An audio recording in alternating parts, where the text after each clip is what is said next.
Hello? Hello? Anyone's there? How do you do? Zikaruski with a bass cigar and Von Clark the Shark. Classic. How you guys are doing? What is up? Man, it feels weird starting a stream and not seeing you here. You guys are based. Always starting with a bass cigar and then Von Clark the Shark comment. What's up? Hey there, Final. How you doing, guys? We're gonna have some great stream today, I think. Or at least I hope. We have some very interesting videos we're gonna watch and we're gonna comment on. It's going to be great. Sorry for late start of the stream. I was just like... I was extremely busy today and it was an insanely difficult day at work, so I was like almost dead. But thankfully I made it to the stream. A little bit late, but it's fine. Still. So how you guys are doing? Let's wait a little bit, just a couple of more minutes. Until people will, you know, tune in. And then we can start. Apparently, Warmain private server is actually really, really bad. I didn't even know that. I always thought it's Warmain of, like, I don't know, another private WoW server. I didn't really care about it. Apparently, it's extremely evil. And we're going to find out why. Very interesting. I don't know, it just seems extremely interesting. It's almost a 30-minute video, too. So this guy, I guess, done his research. It's from 2 days ago. Who recommended it me? Deers? I think. Play the Mound Omen of Cthulhu with a friend and that shit is spooky. Dude, I love Lovecraftian stuff so much. What is that? Let's see. The Mound Omen of Cthulhu. Oh, that's new. What? What is that shit? The move? Oh, it's a co-op game? I see. I see. Is this like survival horror? Interesting. Does it have... It's a roguelite. Okay, I did not expect that. So it has a story? And whatnot? It's like Dread Hunger meets Lethal Company. Oh, interesting. Okay. That is interesting. I mean, that's cool. I love Lovecraftian games. I really do. They were always really cool. I mean, I play them all the time. And I read some of the stories. I play Arkham Horror. I don't know if you know that game. It's a card game. It's really fun. I haven't played it in over a year, though, because I got tired of manually doing shit. I just wish they had a digital version, because the game became a little bit too complex. But yeah. Seen that video? It's pretty good. Okay, don't give me any spoilers then. I think it's really cool. We're gonna have like really great videos. Apparently, someone 4 months ago just released the Burning Crusade DVDs, and we're gonna watch like all of the important parts.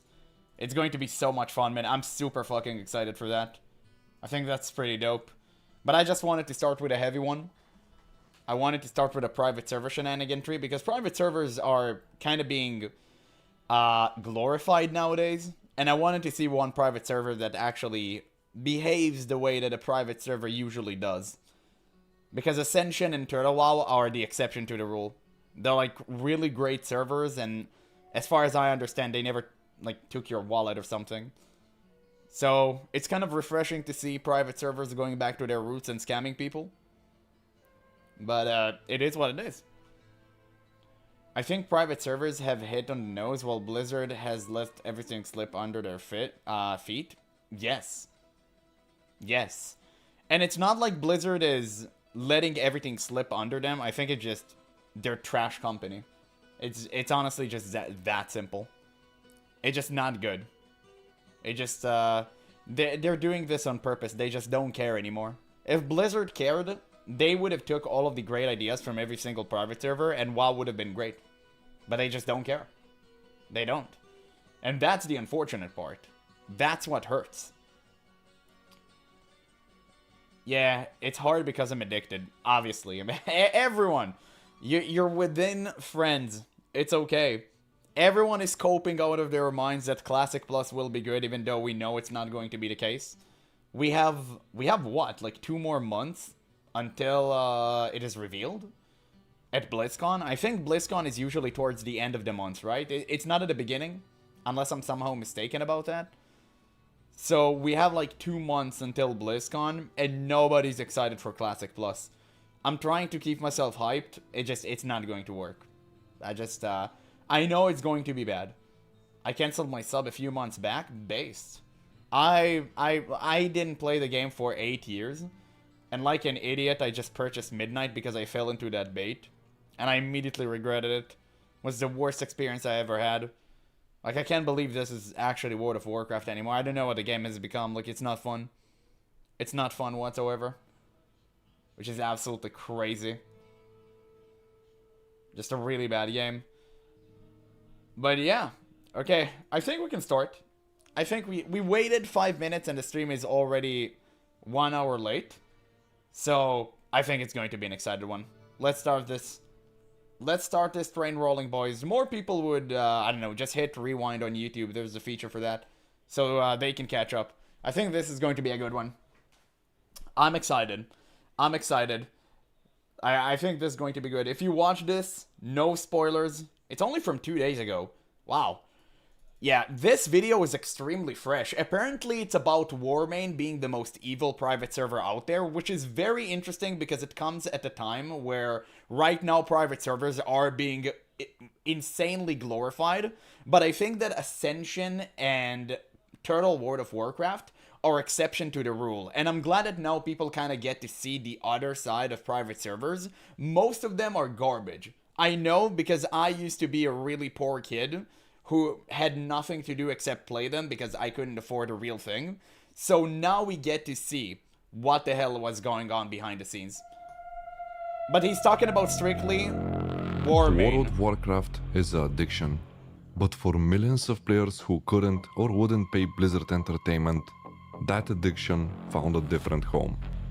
A lawless digital frontier known as private servers. Over the last decade, hundreds of these servers have risen, crashed, and collapsed into obscurity. But one empire weathered every storm. Warmane. It boasts a massive player base, immaculate scripting, and a legacy that outlived Blizzard's own official legacy projects. On the surface, it is the ultimate paradise for Wrath of the Lich King nostalgia. But so empires are rarely built on good intentions. Damn. Welcome to the dark side of the biggest private World of Warcraft server in history. A multi-million-dollar corporation masquerading as a passionate fan project. Behind the nostalgic loading screens, like a meticulously engineered ecosystem driven by artificial lines, forced bribes, and a developer-sanctioned black market. A server that survived the greatest internal betrayal in MMO history, only to rebuild its throne out of the very pockets of the players it manipulated. Today we pull back the curtain on the corporate cartel running your favorite expansion. We're diving deep into the fake queues, the annual economic purges, the multi-box mechanics, and the ghost accounts that keep this machine breathing. Grab your gold, clear your cash, and let's talk about Warmane. Whoa! Wow! Okay, I think this is going to be a good one, boys. I'm here for the ride. It's a Friday night. You've just finished a long week at work or school, and all you want to do is log into Dalaran, grab your guildmates, and run some dungeons. You boot up Warmane's flagship realm, Icecrown. You type in your password, hit enter, and you're hit with a brick wall. According to the counter on the website, there is 12,000 people currently playing on the server. It's always suspicious whenever you see an Xaxes. 12k on the dot is kind of an oddball thing. But okay, at least from my perspective. And more than 500 waiting just to get in. You're looking at a 1 hour plus wait. But Warmane has a solution for your impatience. Right here on their website is an offer. Donate just €10, a one-time payment, and your account is granted the permanent premium status. And the biggest perk of premium? You get to skip the queue. Instantly. Oh! Forever. It feels like Holy dude, don't let Blizzard get a hold of this video. They will implement that. They will do it. Don't let them. a massive win. They right? can't see this. $10 to never wait again on a completely free-to-play server. Millions of players have made that exact trade. But if you look closer at the numbers, you realize you didn't just buy convenience. You paid a ransom for a problem Warmane artificially engineered. For years, the private server community has harbored a glaring open secret. Warmane's population numbers just don't add up. If you look at the server list, Icecrown consistently claims to host a staggering 12,000 active concurrent 12K players is supposed to be during max, peak but times. everyone knows To it's put fake. that in perspective, back in 2008, retail Blizzard servers capped out at around 3 to 4,000 players before hitting heavy lag and instancing issues. That's it? Yet Warmane claims to hold triple that amount on a single realm smoothly. But when you take a deeper dive into the actual number, the illusion shatters. Some time ago, I took my time to investigate that case and to check out if the numbers are actually real. Well, Warmane actually stops you from checking that in-game, but I found something like a backdoor that I could use to actually test it. And according to my test, while the site was saying that there was more than 6,000 people online on both factions, my results were around 2,600 actual players online. But where are all of the people? If you truly had 6,000 people online, the low-level zones would be teeming with life. And most importantly, the random dungeon finder will instantly pop even for damage dealers. And yes, And you know what's funny? That's the exact same problem I have with retail World of Warcraft. Whenever I tell everyone that right now, literally every single person on retail is a bot, they immediately go to the Blizzard claim of, oh, we have 9 million players online. Like, dog, no. If you want to prove that claim, literally go into Midnight Silvermoon City, which is supposed to be the biggest hub out there, and see how empty that is. You can instantly tell that it is fake. Like, it is not real. And Blizzard obviously cultivate this botting culture because every single bot is a paying customer. So I'm not even surprised that private servers are doing that. It is expected of them. They're scammy by nature. But Blizzard is doing this. That's the problem I have. And you pay for a subscription too. Also base game and a cash op. So this is crazy. to this question is, they just don't exist. Yeah, like, the community how long do you wait for Mythic Plus, right? Even as a tank, you're about to wait 30 plus minutes. It's crazy. It's unreal. theory, backed by independent server scraping tools like mine, is that Warmane actively inflates its own population metric using ghost accounts or artificial gold injected into the logging server. By pretending the server is completely full, the system automatically triggers a massive logging queue, creating a digital bottleneck. This is psychological engineering at its finest. Warmane understands basic human psychology. Scarcity creates value, and frustration drives spending.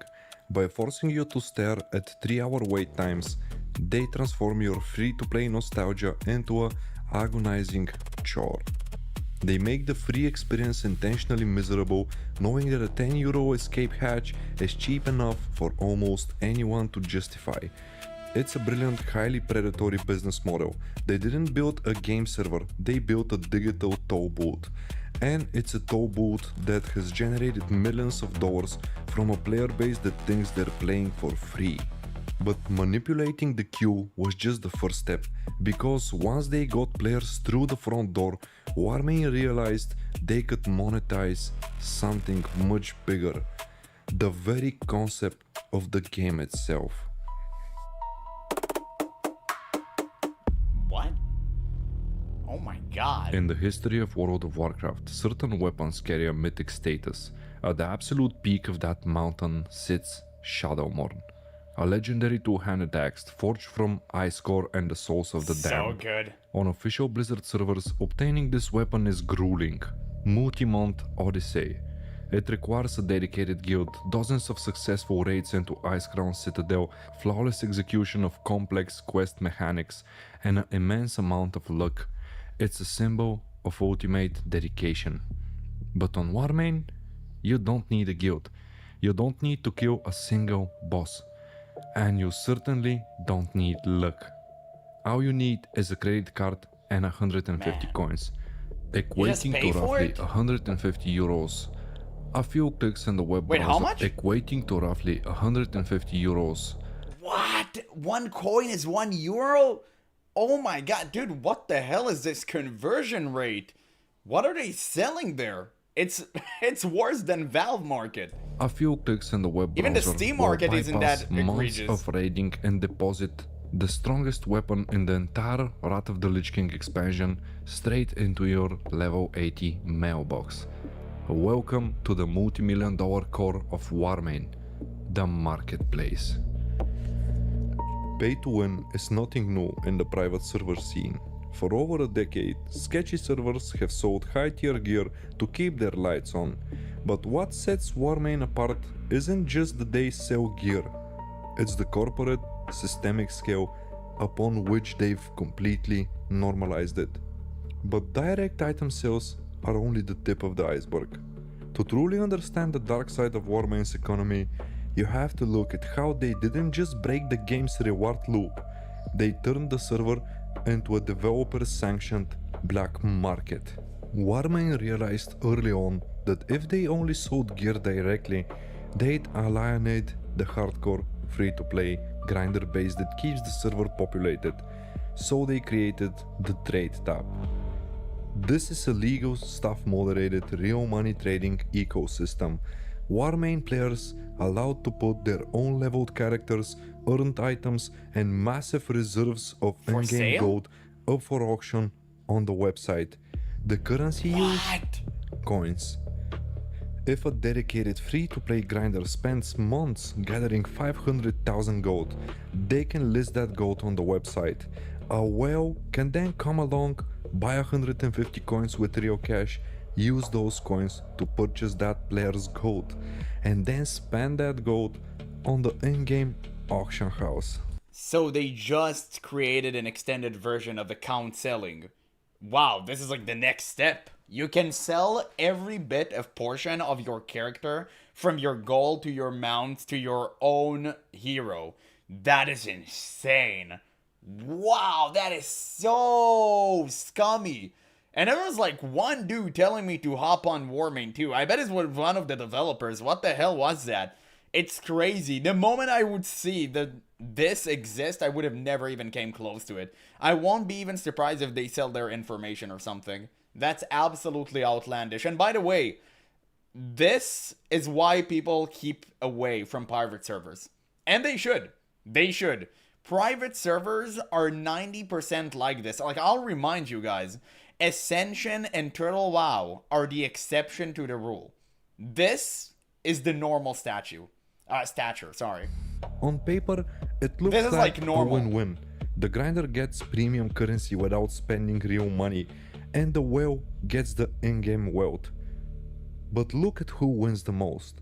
Warmane takes a transaction fee, a cut of the coins, on every single trade that occurs in their marketplace. Of course. They act as a central bank, laundering player labor into real-world corporate profit. They don't just tolerate gold buyers and gold sellers, they built the digital infrastructure to become the middleman for them. Not long after that came the coin hunters. The coin hunters are Warmane players who are farming vast amounts of gold in-game and selling them for coins on the website. And at first glance, it seems like something normal for Warmane. But there is a dark secret behind all of this. Most of these people who are selling the gold on the website are not just planning to spend their coins to buy Shadowmourne or some other item for their characters. After that, they are transferring these coins into real world money. And it seems that it's a lot easier than expected to actually sell coins for real world money, because when you go on Facebook, you can find How? multiple groups where people actually post coins for sale constantly. Sometimes there is up to 5 or 6 posts a day from different people. Also, there is quite a bit of Discord channels who are offering that kind of exchange. Not to mention that there is Uh, can't wait. What? It's virtual currency. Can't the dude who's making the market just inflate with fake gold and just buy infinite coins and sell them on Facebook and just get infinite money? What? That sounds insanely stupid because this is unregulated. Unless I'm missing something. It sounds insanely fishy. What the hell? even websites that you can actually visit and buy coins from. On paper, Warmane has an extremely strict policy about trading in-game goods or coins for real world money. But how do they react to all of this? What have they done? Nothing. They did absolutely nothing. As a regular player without any special access to anywhere, I found 5 places where I can actually buy gold or coins for 30 minutes. And can you try to imagine if Warmane, such a big corporation, actually decides to strike these people down?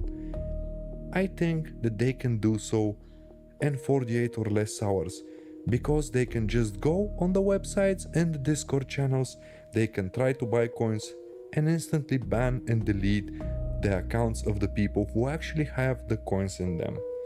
But for so many years, they never managed to have a strong reaction against this, despite saying it's completely forbidden. Which makes me ask myself the question, are they actually involved in all of Yes, this black market coin trading? of course. And the short answer to this question is most likely yes. Because if you were on Warmane's place, Obviously, you don't need to. You. That's why I said it like literally 2 minutes prior. It's obvious. You don't need to be some high-level IQ tier genius. It's obvious. All of this is unregulated. Nobody really cares at the moment, so they just grab all the gold and money they can and just will dip. It's insane. Wait, why Blizzard didn't came after them? Why Blizzard went after Ascension and Turtle WoW and not this? Now that I think of that, what? Like, this is the actual RICO-inducing act you need to shut down. This is why you need to invoke the RICO Act for this. It's an actual crime organization overseas, not some passionate fans that build something for free. It's this. Is this like Bobby Kodak's side hustle? and you actually try to squeeze every single What is penny that? that you can from your player base, creating a completely pay-to-win server, advertising it as free to play, would you just stay on the site and watch how everything like this can freely happen? A normal player can buy coins and it's not gonna take him more than 10 minutes to find them. And you, as a big corporation, making millions allegedly, just stay and watch how this happens and do nothing. It sounds pretty strange to me. By legalizing real money transactions under their own umbrella, Warmane created a terrifyingly efficient closed-loop economy. A player buys gold with coins, uses that gold to buy materials, crafts items, sells them back for more gold, and feeds the cycle. But this massive unregulated financial machine created an existential crisis for the server. When real money is tied directly to an infinite farmable digital resource like gold, hyper. Yeah, but you can say the same about Blizzard. No, you see, Blizzard is, as much as is it a crazy thing to say, they are somewhat regulated. They can't afford to do such a thing. What Blizzard is doing is turning a blind eye. So Blizzard knows that botting is rampant, and they know they can easily fix that. The reason they don't do that is because each bot is a paying customer. So they just let it slide because it gradually gives them money.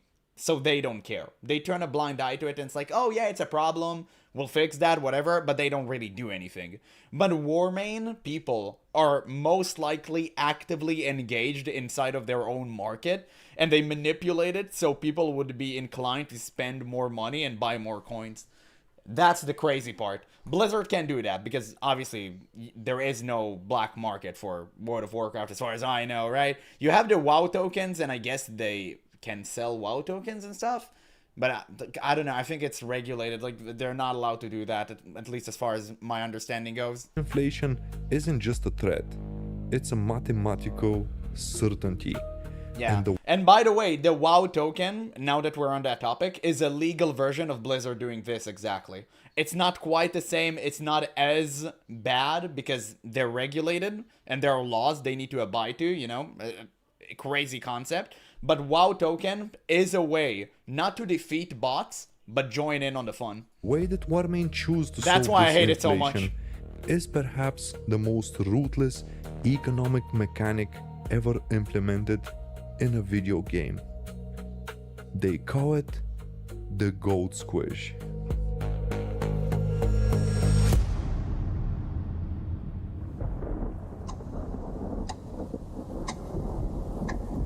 Gold squish?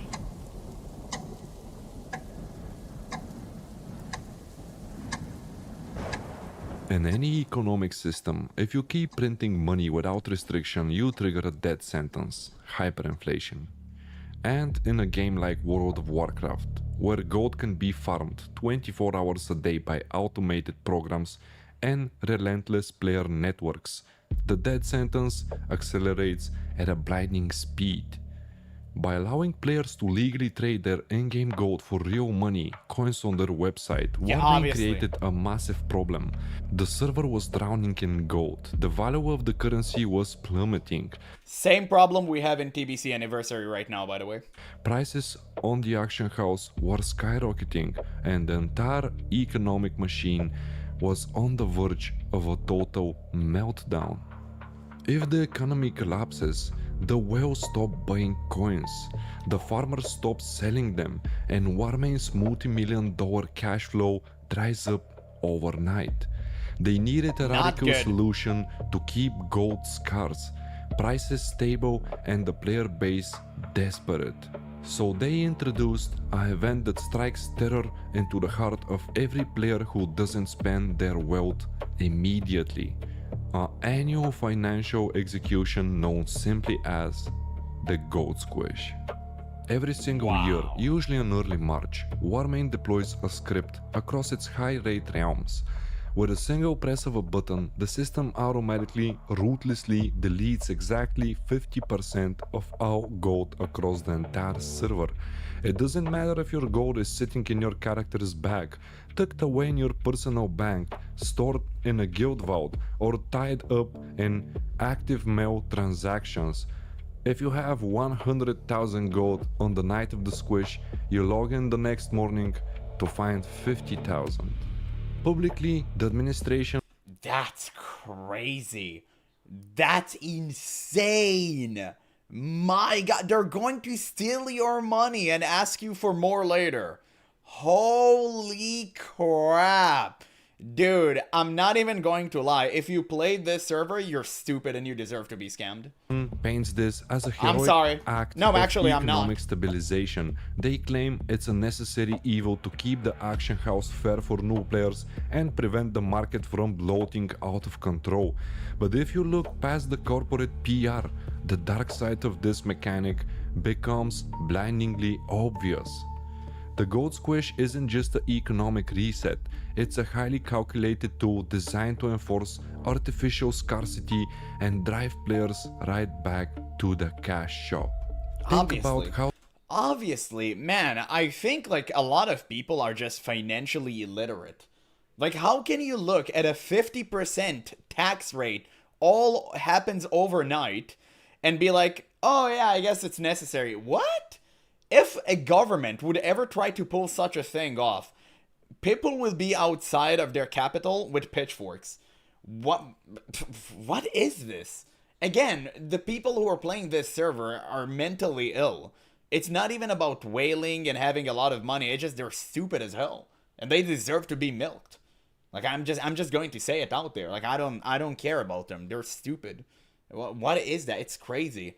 Similar to the state of Roblox, where there's hundreds of game servers and Discord server full of predators hunting for kids, and Roblox, the company sues the YouTubers exposing them. Yeah, I saw that. I saw that. And I have no idea how the government didn't interfere with that. I think it's so stupid because it's actively dangerous. It's not about, oh, I just lost a couple of bucks. It's like literally people are being hurt.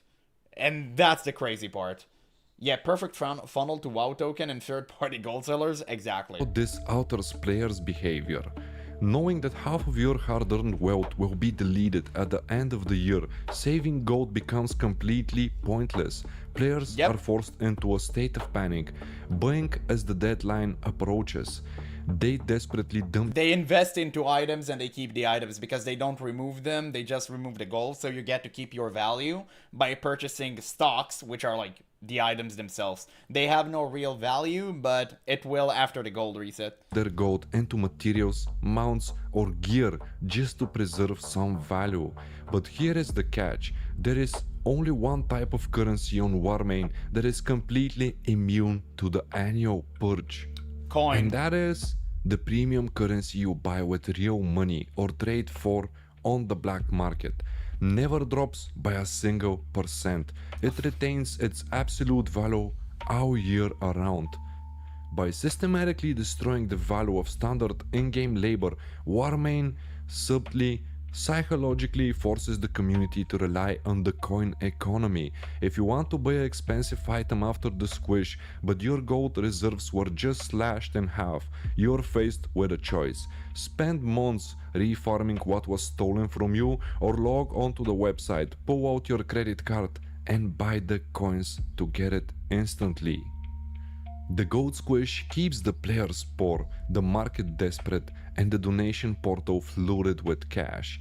But manipulating the currency was only half the battle. To keep this massive central bank functioning, Warmane needed raw labor to keep moving the markets, an endless automated workforce that operates in the shadows, day and night. An army of ghosts that the administration completely refuses to exterminate.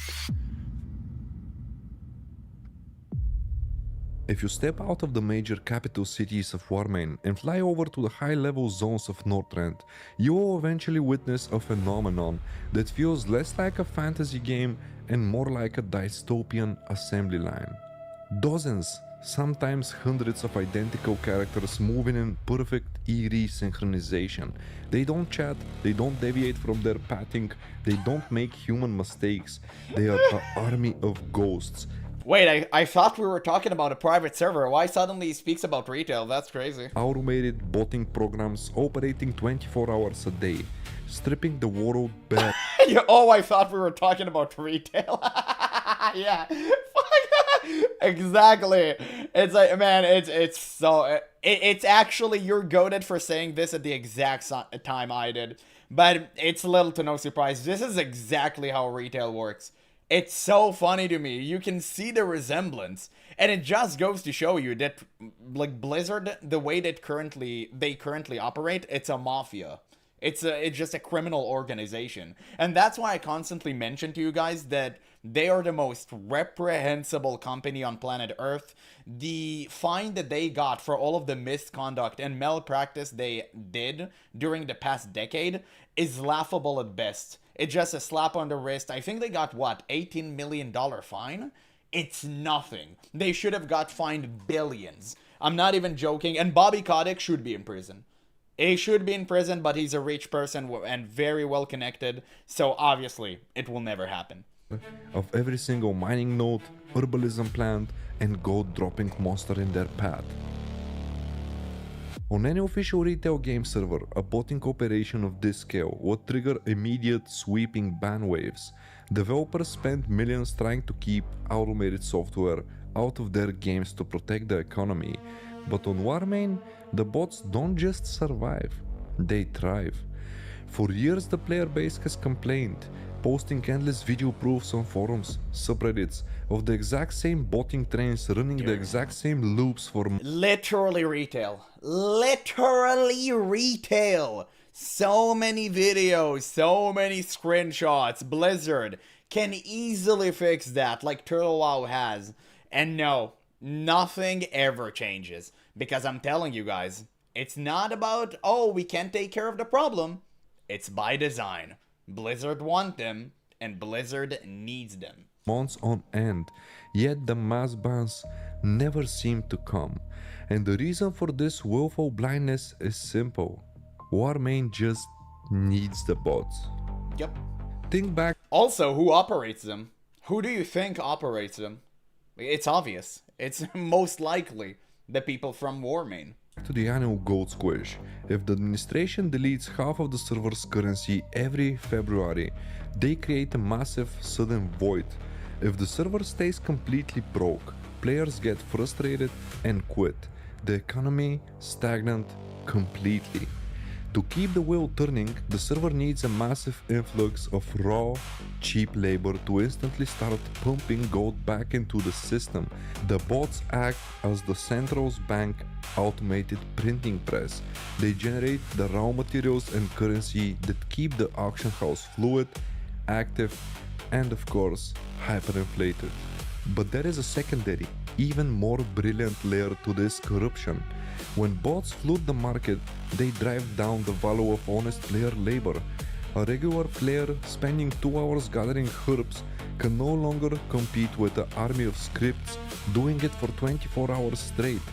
In-game gold becomes devaluated.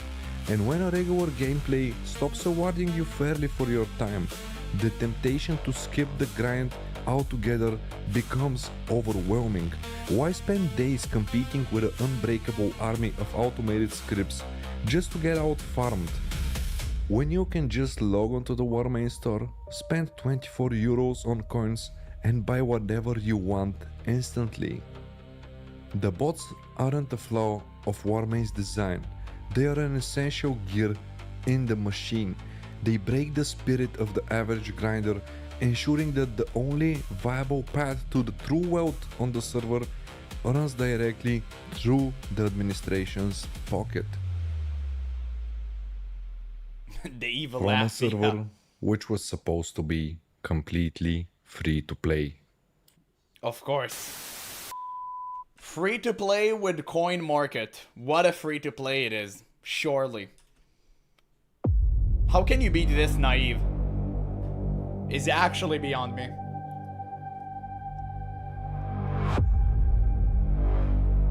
The Empire. I really just don't understand why Blizzard isn't on them. That's what frustrates me the most. The ones they do need to take down, they don't. To understand the true scale of the wealth flowing into this empire, you have to look past the gold economy entirely. You have to look at the status symbols that exist on the server, the absolute pinnacle of luxury in World of Warcraft. Take the Black Karaji Resonating Crystal. It grants the iconic Black Scarab mount from the historic opening of the Gates of Ankh-Karash. On Warmane, the script for that opening event doesn't even exist, making the mount completely unobtainable through natural gameplay. Yet, as you walk throughout Azeroth, you will see players Everyone riding has them. it. How? Yeah, but it loses all scarcity. I mean, if you can just purchase that garbage, who cares? It lost all its value. I mean, it's so stupid. Like, who are the people who are the Boglamites who support this? What in God's name are we even talking about? Because Warmane has effectively weaponized exclusivity. To even see this mount listed on the digital web store, your account must possess an exalted status. And on Warmane, Donation you rank. don't earn exalted status with reputation points. You earn it by donating over 1,000 euros in cold hard cash. Once you cross the 1,000 euro threshold, a sudden VIP store unlocks, and the mount itself costs an additional 150 coins to buy. You got Now the secret administration will shop point out that technically inside of the any player shop. can win this mount through the weekly website lottery system. But Oh, considering the mathematical reality, only a tiny handful of people actually win it via the lottery each year. I would have never guessed. I've done some research and I found out that we had the Scarab mount only 95 times on the lottery for 7 years.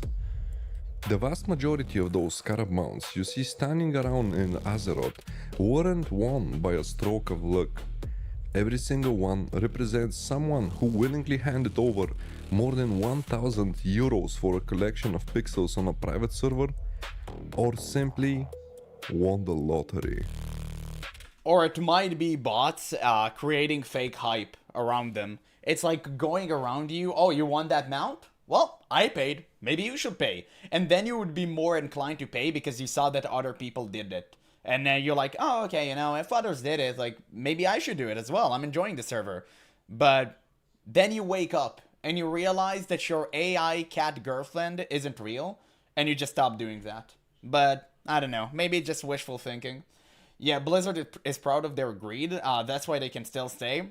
Probably Blizzard are probably watching them as like a side experiment, and they're taking notes. They're like, oh, that's good. We can put all the blame on them, but we can implement all of their crazy good tactics. And the Like, monetization doesn't stop at mounts.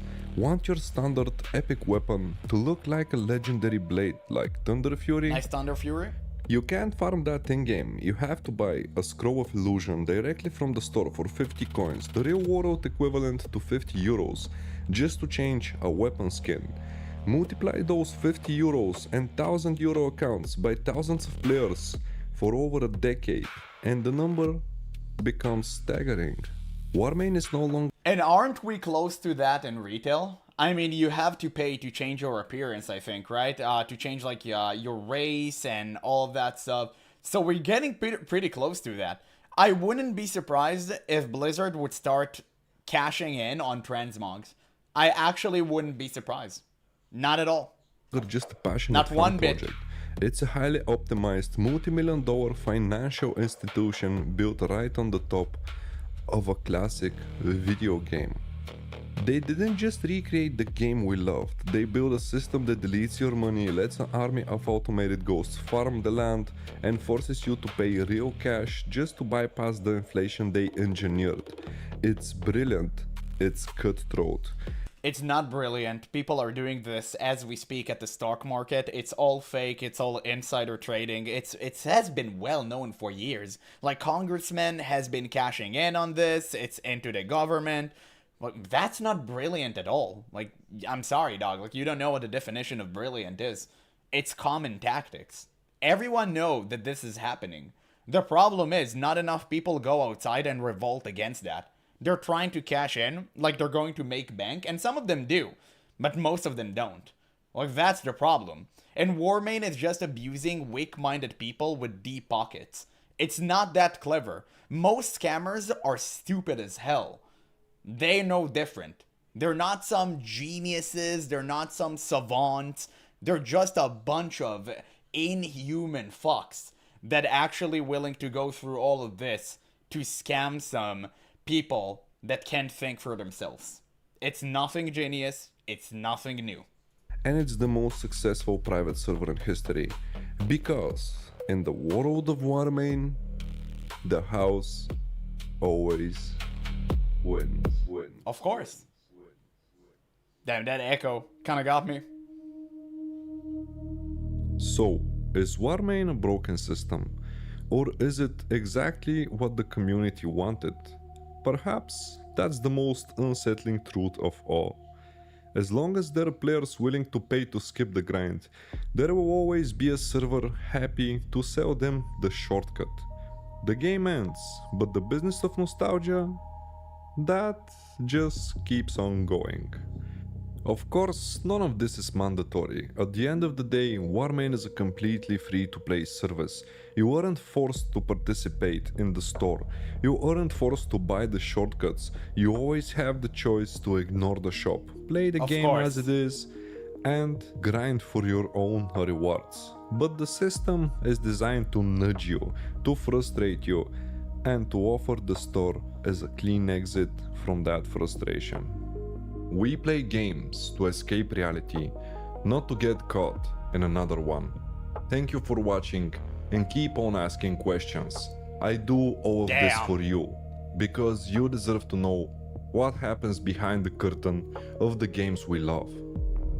I appreciate every single one of you. See you in the next chapter. Holy dude.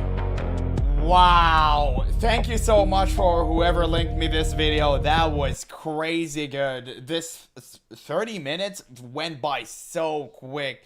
That was so extensive. I'm gonna link you guys so you can give him a like and a sub. Like, that was insanely good.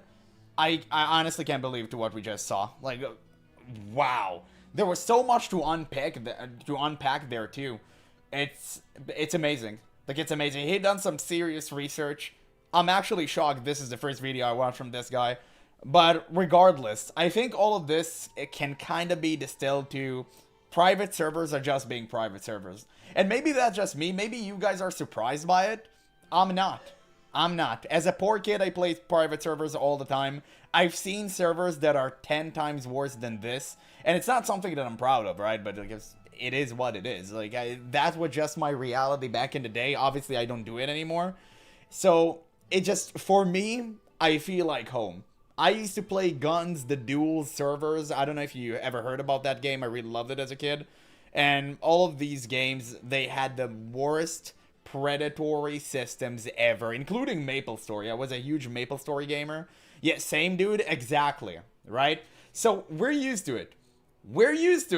It's nothing new to us. So it's kind of funny to see that here. The only thing I'm surprised is this Blizzard didn't came after them. That's the only thing that shocks me, because all of these whales are potential customers for WoW token. So I don't know why Blizzard isn't banning them, but instead they actually go after the fans that are truly passionate about the game, like Ascension and Turtle WoW. It's so stupid, it's laughable.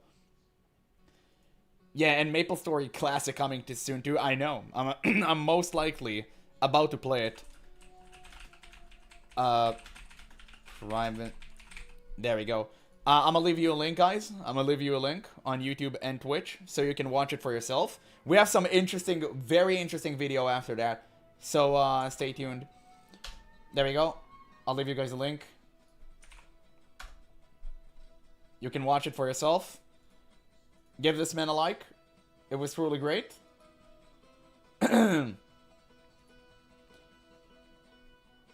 Let's see. People would rather waste thousands of private servers rather than thousands on games on Steam sale, because some people are just sad. Some people want to relive nostalgia, and you would be surprised, Kurumi, how many people are, how do I say that, like, have insane wealth and extremely bored. You would be surprised.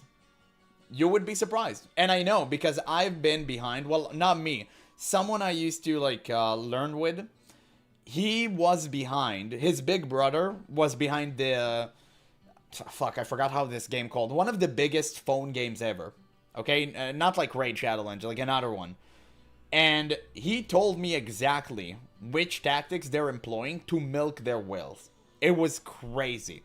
I know what happens behind the scenes. It's like these people, they hire psychologists all the time to make sure they extract the most money out of one person. That's reality. That's how it worked. And it will always go unsanctioned because the government gets to cash in on that with taxes. Like, that's why. So nobody really cares. And that's how it works. Like, these people are just desperate. So for us, it's like, why would I ever pay a private server money when I can play, I don't know, like a single player game? I can play The Witcher 3. But for them, that's not the case. They enjoy it. They don't care. They don't mind losing millions of dollars on virtual waifu at Genshin Impact or Wuthering Waves because they're wealthy as fuck. Like, they don't care. It's a power trip thing.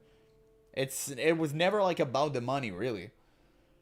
Yeah, when WoW loot boxes like in ESO, soon. I'm not even gonna lie, the whole pay to transmog thing, I think Blizzard will implement that. I think it's just a matter of time. I wouldn't be surprised if this will happen. I actually won't be surprised. It wouldn't surprise me one bit. I'm expecting that. So yeah, this was like a crazy good video. Let me give him a like. Almost forgot. But my god, it's insane. It's absolutely wild. So anyway, guys, are you ready for the good one? I mean, that was a good ass video, but we have the TBC DVD leaks are real. They're actually real. I think this would be a good one. I think this would be a really good one. It's a monumental occasion. I think this is actually gonna be good. You're gonna see old Blizzard. ESO got battle passes on top of ESO plus loot boxes now. Yeah, that's why ESO is shit. And like nobody except retards play it. Like it's a bad game. Like there's a reason for that. If you're too dumb to play this, I mean, if you're too dumb to fall for this, it is what it is. Like, why would you ever pay for a game with battle passes and loot boxes? It was always beyond me. Like, I don't... yeah, ESO could have been good. Every game could have been good if people weren't greedy fucks. True. Every game could have been good. WoW could have been good. Retail could have been good.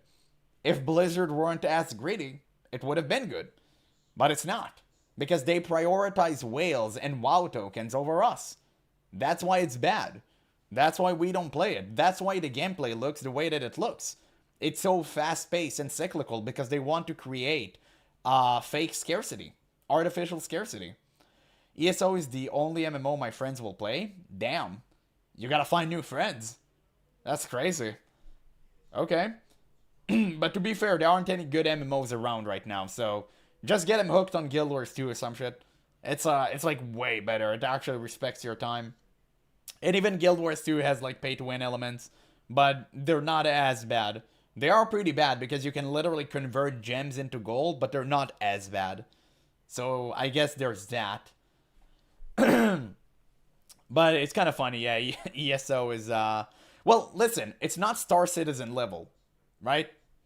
I guess it is what it is. Star Citizen has been selling invisible, non-existing ships in 13 years.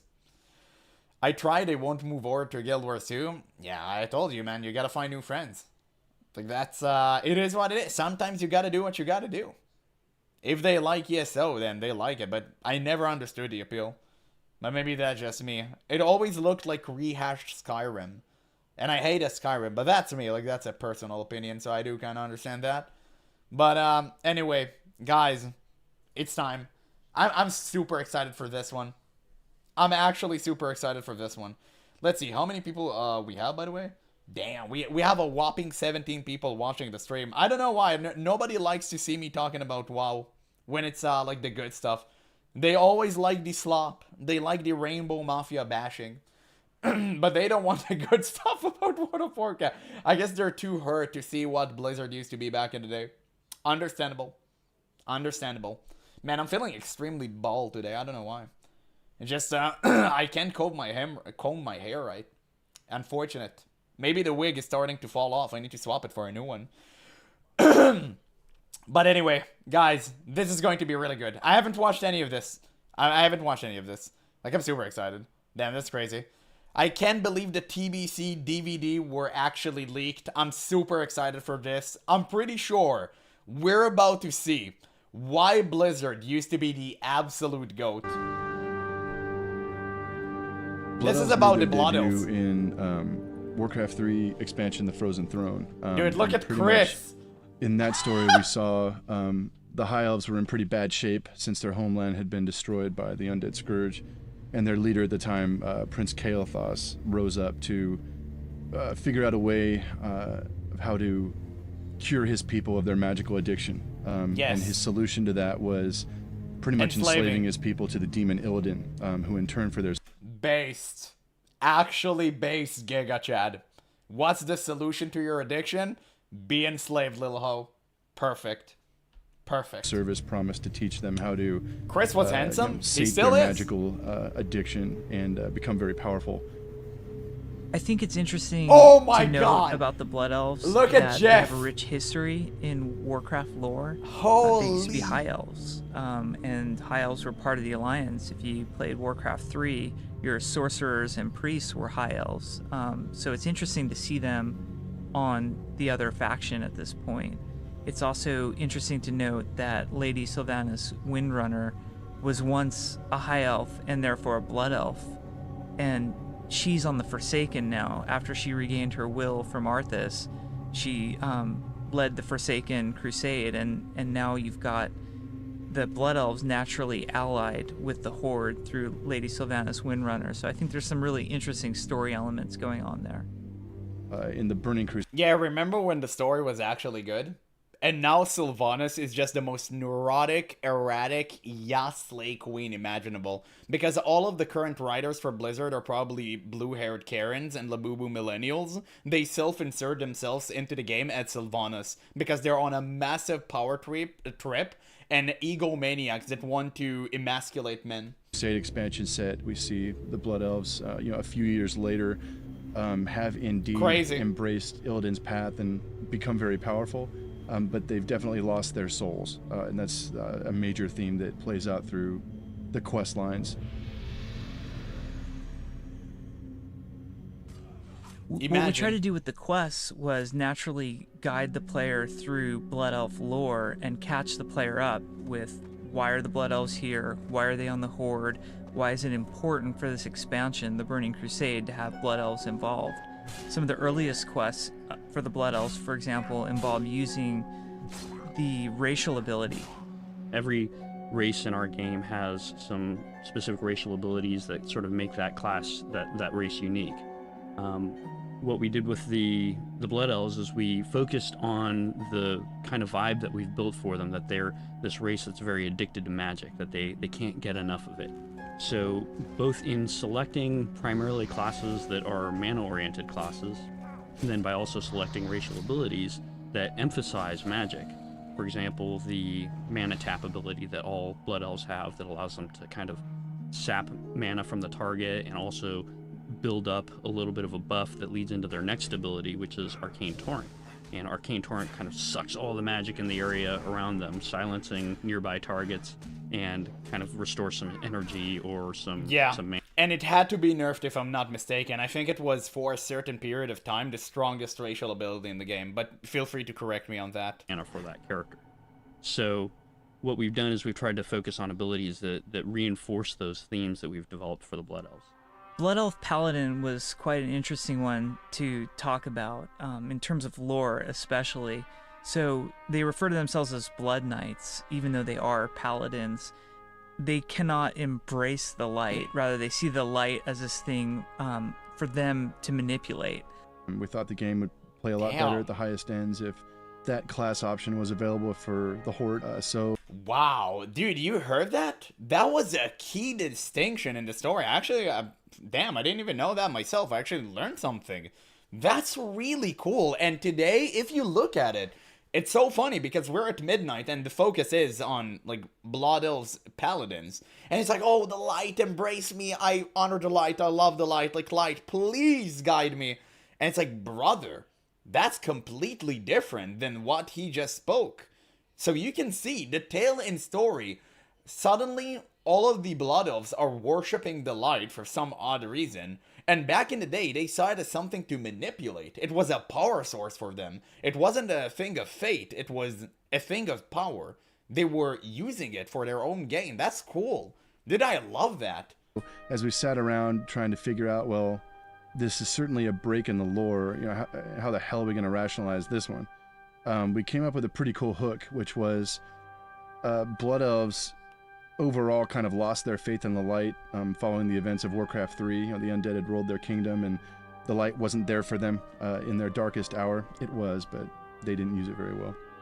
And so in their bitterness, they kind of turned from the light, and the prospect of them stealing the light or bending it to their will really meshed with their kit. Their personality really fit that faction, kind of cursed on the inside. But at the same time, they are relatively, attractive race. at a glance, they kind of might not look like they fit on there, but when you play the game Damn. and you get into their quests and their story, and you start seeing more of their emotes and sort of the subtleties of the race, you'll really see that, yeah, they obviously fit on the board. Architecture. A lot of the High Elf architecture, as we understand it, was held together by magic. So we've seen five different people speak about the game this far. Have you noticed any common factor about all of them? Have you, I want to see some answers here. Have you noticed it? Or, like maybe just, Wallopus! Oh, thank you so much for the donation. I'm in your walls, okay, back to work. Thank you. Thank you so much, just as I paused. But thank you. You really don't have to donate, but thank you so much. I appreciate that, truly. The High Elves or the Blood Elves. Just enjoy the as stream. we see them now, are dependent on, their whole culture is dependent on magic. And the Sunwell was the source of that magic, and when the Sunwell was destroyed, the architecture that was being held together by this magic started to fall apart. So part of their main city, Silvermoon, half of it is completely abandoned and run down because there's no more magic left to hold these buildings into place.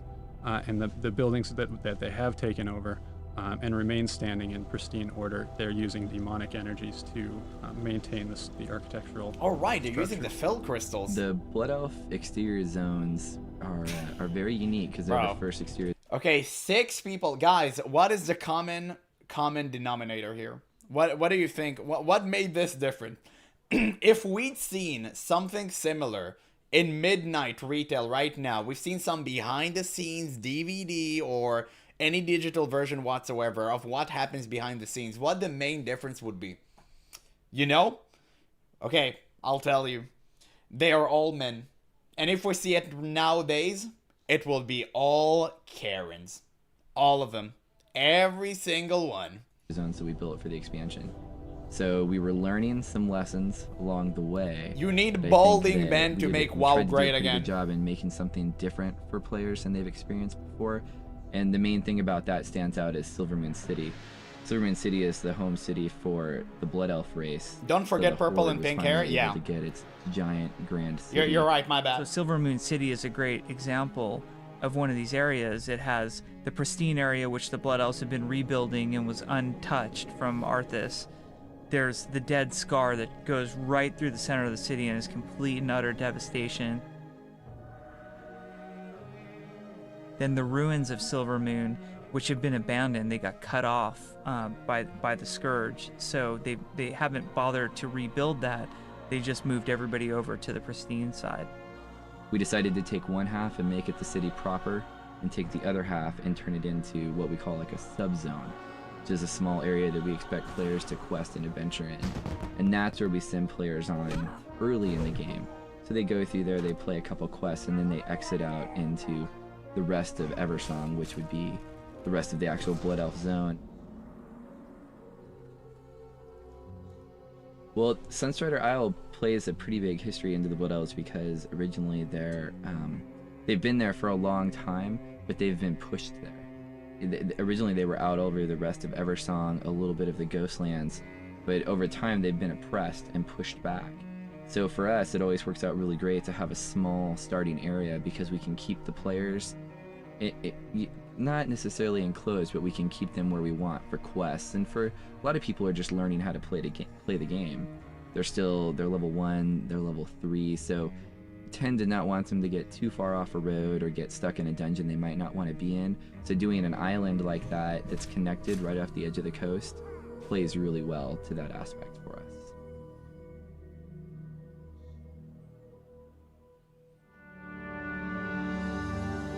Items and outfits. For the Blood Elf outfits, we wanted to pull from some of the same designs that are prevalent in the rest of their environments. A lot of their designs are really regal and pretty. There's a lot of gold, intricate filigree, and a lot of primary colors, reds, purples. The main influences with the Blood Elf items and weapons would be kind of similar to what their outfits were, which was that they're these very kind of like supermodel type people and more of a clean race. So taking that sort of thing into consideration would be just, you know, the color scheme, the warm color scheme, the things that kind of key into that character type. They're very much like a red and a gold color scheme, you know, like kind of red bases with gold accents. So we always want to kind of hammer that home and make sure that that's a very, you know. Like, just a side note, I really need to say that. You can tell that these people were actually passionate gamers, and they don't care about anything other than make the product the best that they possibly could. You know, because this guy right here, like, obviously no shade anything, he can't really communicate so well. You can tell that. And nowadays, Blizzard on every single interview sends people that are PR trained. Everyone on Blizzard that has to make a video go on PR training beforehand, and that's why their answers are so political. And I don't mean political in the sense of invoking politics. I mean in the sense that they're acting like politicians. If you see if you saw the recent interview with, I forgot what his name was, basically the guy responsible for like the blue post on Blizzard that, you know, tried to communicate why the game sucks balls. Every single question he was asked, he dodged. He couldn't answer a single question straight. But I bet that if you'd ask the same questions, the same questions, he would have given you direct answers. And that's because Blizzard nowadays are all about performative acts and virtue signaling rather than actually making a good game. Primary part of what makes up their weapons and all that stuff. And I love to see that. I love to see it. I miss that. We're trying to kind of make it seem like the Blood Elves are the evolution of Night Elves. They are, you know, the step up. They've kind of evolved. They were, you know, in love with magic, and, you know, they had this lust for magic. So they kind of shied away more from the traditional Night Elf feel. So the differences are, you know, they are definitely a lot more dynamic. Maybe not very gymnast or very flowing, but a lot more stronger looking in terms of posing. And their posture, their silhouettes, are definitely strike a little bit more dynamic feel to them.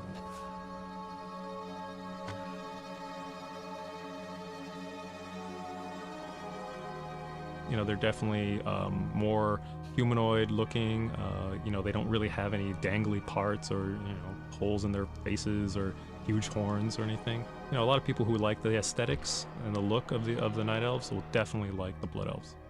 Yeah, the dance is pretty obvious, I think. The animators kind of surprised all of us with that one.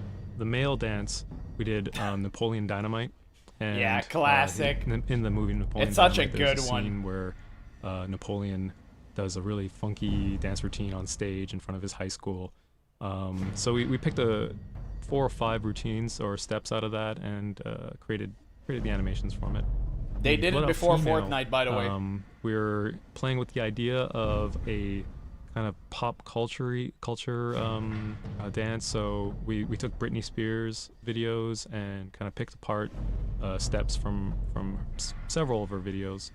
Oh, that's interesting. What I hope for the player to take away from the Blood Elf experience is a sense Yo, where's this guy now, by the way? I heard he left Blizzard. I really wonder why. of identity. Am I evil or am I a good race? Because I think we kind of leave it on the edge there. A sense of identity for being a Horde character, but a very different Horde character from what they've previously known. Completely different from any kind of Alliance character. Because again, the race is a pretty race. Damn, full Nax gear, too. Beautiful. The women and men of the Blood Elves are beautiful races, beautiful creatures. Yeah. But there's more to them than that. Imagine saying that they're beautiful races and beautiful creatures. Today, it would never stand because all of the virtue signaling and DEI crap. But yeah. Okay, let's move to the other one. This is about the, let's see. Oh, the Blood Elf shot. Hey, I'm Nick Carpenter, and I am the This is the classic TBC trailer animation. And today we're going to be taking a look at the 2 new player races, the Draenei and Blood Elf. And we're going to be taking an inside look at the Blood Elf shot and pretty much breaking it down and give you guys an inside look.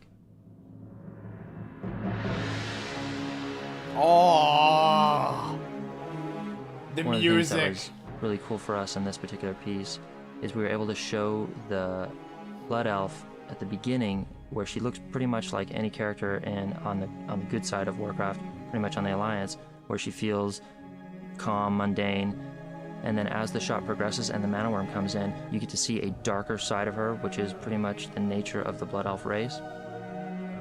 And we actually got to do that with the Draenei. At the opening of the Draenei shot, he's in dark and he's shrouded and it's heavy lighting, and then he comes. He was steps really into cool, light, actually. which reveals him He to was. be an actual good character. The Unfortunately, the Paladin weapon was is trash. actually the same race as Archimon, and if you guys are familiar with Archimon, he was the bad character in Warcraft 3. So it's really cool for us to sort of see these polar opposites in these characters and really explore that in this particular cinematic. Okay, so this is the Blood Elf shot, WA40, and we're pretty much gonna just break it down.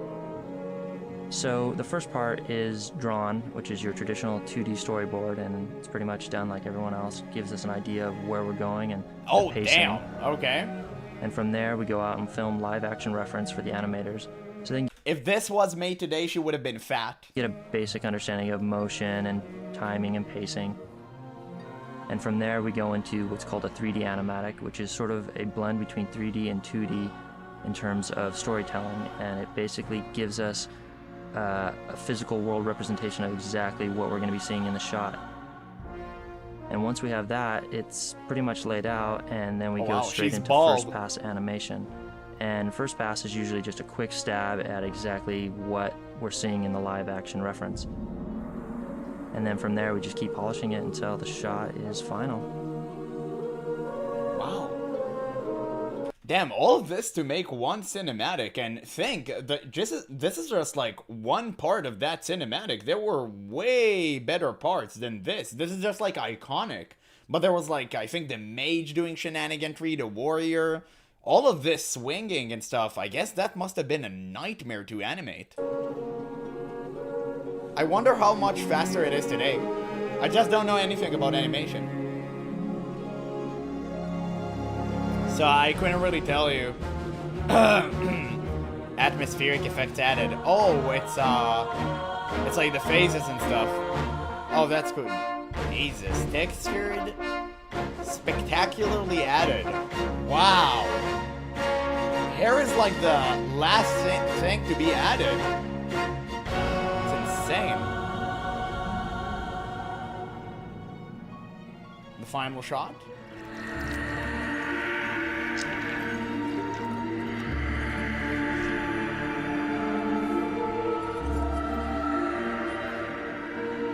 Classic.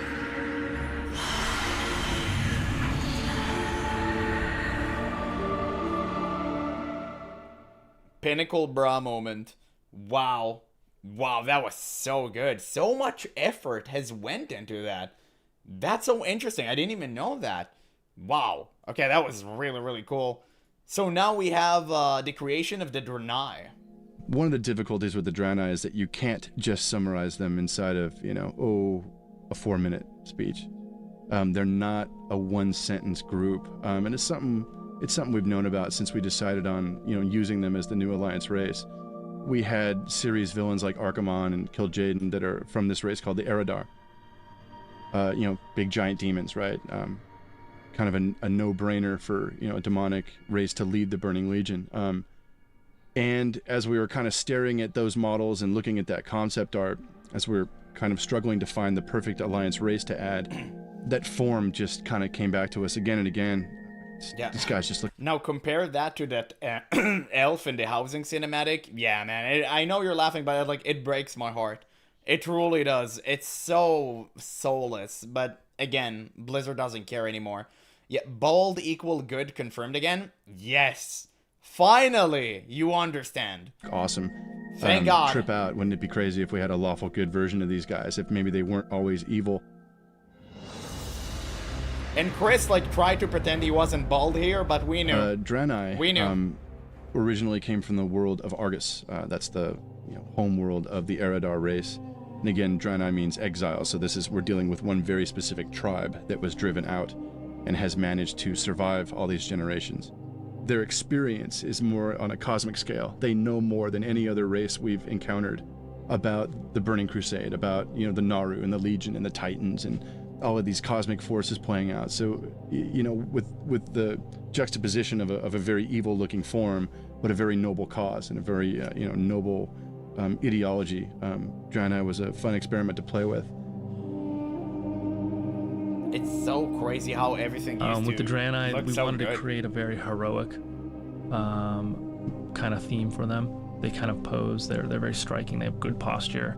They're the ultimate good guys in the universe, and they're here to save the day. So they sort of strike these Superman poses every once in a while. Their proponents or their matrons are the Naru. The Naru are these massively powerful kind of celestial beings. They're pretty much the angels of the Warcraft universe. Classically, the Draenei have been attempting to become more like the Naru. They exemplify their altruism. They are empowered by their light. If anything, the Draenei are probably more pure and good than any other race in the Alliance. They're definitely more far out than the classic archetypes we've been using so far. So when creating the Draenei, we wanted to create something that was a little otherworldly. You know, he's got blue skin, he's got interesting proportions, he's got a tail, you know, the females have horns. The Draenei have a rune on their head, so it exists for making them look really cool. That actually is called Simple the as Mark of the that. Naru. It's a blessing placed on their forehead. The way it should be playing out is when you use your racial ability, that'll come into effect and signify that you are indeed light touched. We wanted to make it feel like the Draenei were always part of the Warcraft universe. Yeah, they had to Draenei's retcon beginning something areas back in the were day, too. a pretty unique challenge because we were trying to build a place for a new race to start, but we didn't really have any real estate. When the Draenei ship, the Exodar, crashed, it sort of scattered all over the place. So there are multiple crash sites throughout northern Kalimdor. And they basically landed on 2 islands that are off the coast of Darkshore, south of Teldrassil. And these islands we separated out. We have one as a 1 to 10 playable zone, and the other is our 10 to 20. So in Amon Vale, it's sort of a crashed part of the Exodar, and the Draenei are kind of throwing stuff together, and they're just sort of trying to make this their temporary. Horrible leveling zone, by the way. I completely hated maxing my Draenei. It was absolutely abhorrent. Home, and you'll notice there's Blood crates Elves and definitely boxes took on this everywhere. one. They're sort of setting up camp. I think what punctuates the Draenei starting experience is the fact that there's a sense of urgency. Right away, you realize that you're part of some catastrophe or something really important. There are a lot of injured people around. It's up to you to help heal fallen Draenei who aren't doing as well as you are. You have to figure out what the situation has done to the surrounding environments. They've crashed on Azeroth while they were trying to escape from Outland. Their craft that they were on basically got hijacked by Blood Elves and crash landed. So, what we discover in Blood Mist is that the Blood Elves have an actual contingency inside the area, and they're facilitating the corruption that's spreading from the power core, which is the Exodar's power core. You're not really going to have to think a lot about what you're going to need to do. The quests will seem to make sense to you because they fit the lore. Usually with a zone or a race, I always like to look at something that you've seen in the world, like this zone needs to look like a Tibetan monastery, or this zone needs to look like a redwood forest. Well, the tricky thing with the Draenei, they came from another planet. We really had nothing to base the Draenei on. So your first encounter with the Draenei architecture is in Amon Vale, and that's just a small fragment of your giant ship that crashed, and which is in fact a small section of even a larger ship that you'll find out about later in the game. We decided early on that the Draenei would have a lot of crystal energy and crystal-related architecture that would be infused or inbound in their architecture. Where those crystals came from and why they're there and what role they play in the story is all something that will eventually unfold in the game. We came up with something that you couldn't really identify as anything that relates to this planet. As you progress in the game as a Draenei, you'll start to see a little bit more of their themes come through with their armor Items and their look so clothes. good in TBC. A lot of their items and weapons and their clothing have these crystals on them, which are prevalent in their ship and their architecture. I'd say you play like newer games and their weapon designs may be really cool looking, but as a gamer, if you can't make a connection, you don't really appreciate what the weapon does. Draenei incorporate a lot of crystals and stone of like almost metallic kind of nature into their items, armor. The Exodar is the crashed craft that the Draenei came down onto Azeroth on, and it's buried halfway into the side of a mountain. Yeah, walk into Exodar the first time, you're like, what the hell is this? As far as looks go, it looks completely amazing. It's just a whole new art style than we've ever kind of tackled before, and I think it really stands out on its own as a city. All of their operations that they're trying to still figure out what happened, why did they crash here, what are they going to do? I think the centerpiece of all of that is here at the Exodar. With the Draenei, we wanted to create something that you would never expect to see in World of Warcraft, while at the same time, it couldn't look too far out that no one could relate to it. I think we struck a pretty good balance with it. What we want the players to come away with from the Draenei experience, that they've taken on the main heroic role for their people, that they're kind of at the forefront of that. What happened to my race? How did I end up here? Where do I want to go? We want to give them that identity, but we want to give them that purpose. We're extremely happy with the way the Draenei came out. Very unique look. We could have done a lot of things. We could have added, ogres and goblins and Naga. There's all sorts of cool races in Warcraft. Why would you that add I want to ogres? get to one day, and that would be a lot of fun to play. All these races have cool, histories and a lot of character. But Draenei felt like a radical choice. It's definitely not the same thing. Even Blood Elves, as whack as they are, being part of the Horde, not as radical an argument. But Draenei, you gotta be crazy to even try that. And I dig that. I dig that we went kind of crazy with it. We'll have to see how it plays out. Played out really well, in my opinion. Man, they were never afraid to take risks. It's so funny to see now, in retrospect, that Blizzard themselves, like the OG Blizzard, they didn't know what they were doing, really. They were just kind of fumbling in the dark, and it worked. It worked, and they innovated on every single thing that they did. It's so good. This one is about creating Hellfire Peninsula. This is the starting zone in TBC. That's definitely going to be an interesting one. The Dark Portal. It's definitely not old hat fantasy. There's nothing Tolkien-esque about Outland, and that's what I dig about it. It's just kind of a breath of fresh air. And while it looks really funky, right? Planets, spinning in the background, the twisting nether, just these crazy zones of floating continents out in space. It holds together pretty well. Hellfire Peninsula is the first zone that players will experience when they travel up to Outland through the Dark Portal. Basically, you'll see a landmass just ripped apart from all of the devastation that's taken place on Draenor. And this is Outland. When you walk through that Dark Portal, we are defining Outland in that moment. Outland was new territory. We would come to meetings, and we're usually expecting some kind of outline from Metzen, and he would come to meetings and say, well, okay, what do you guys want to do here? And I'm like, well, I don't know what's going on with this zone. And Metzen would be like, I have no idea either. We've never done anything here before, so let's just go crazy. Initially, we call this the crazy times. We have some time. Nowadays, the meetings are like, okay, we need a new zone. What do we do? I don't know. Some green shit? Like, who cares, dog? Like, people are going to fly over it anyway, so I guess it won't matter. But it's so cool to see how much they cared back in the day. Yeah, no risk, no reward, so they did well. Exactly. Times where we'd come up with some interesting far out ideas about how or why these would work, and we basically just iterate upon it to a point where it makes sense in the storyline and we're all happy with it. When we're all happy with it, we just set it in there. It's set in stone at that point. It's in the world of Hellfire Peninsula has the best skyboxes I've ever seen in an MMORPG, period. I can look at the sky all day. The ground itself is, I guess, kind of boring because, it was ravaged and all. That's kind of the point. I think number one in TBC is like Nagrand. I think that is the most beautiful looking zone. And Zongermarsh. I think these are like the two people would argue. Definitely not, like Edgeblade Mountain. What was that? I forgot the name. Like the spiky mountains. Like nobody's on that.